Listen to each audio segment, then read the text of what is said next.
Why were arcade CRT screens so hard to see? Imagine stepping into a bustling arcade in the 1980s, eager to play your favorite game. But as you approach the machine, you notice the screen looks dim or blurry. Why was it so tricky to see those screens clearly? Well, let's find out. CRT stands for cathode ray tube. These screens work by firing tiny electron beams at a phosphor coating inside the tube. When the electrons hit the phosphor, they light up and create the images we see. This technology was the standard for arcade screens because it could produce bright, colorful images.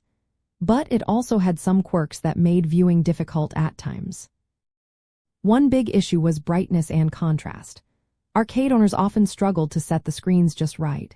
If the brightness was too low, the images looked dull and hard to see.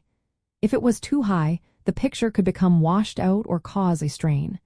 Adjusting these settings was a delicate balancing act, and many arcades didn't have the tools or know how to get it perfect. Over time, screens could become dimmer as the phosphors aged, making visibility worse. Screen distortions were another problem. CRTs could suffer from physical damage or internal component failures.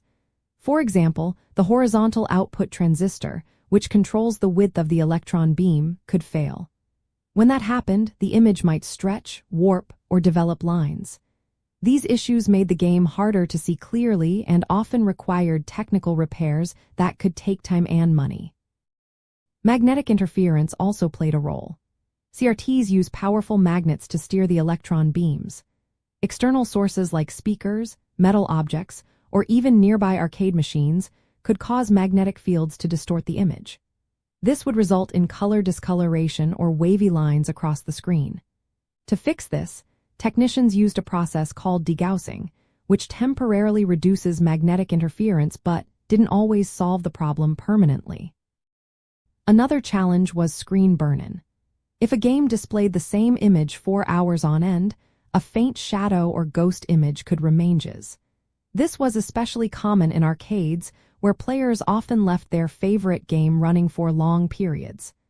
Burn-in made screens look faded or ghostly, reducing visibility and image quality. In the context of gaming evolution, these issues were part of the arcade experience. Technicians constantly adjusted and maintained screens to improve visibility.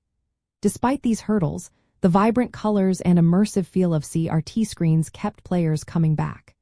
Today, modern digital screens are clearer and more reliable, but the charm of those flickering, sometimes imperfect screens remains a nostalgic part of arcade history.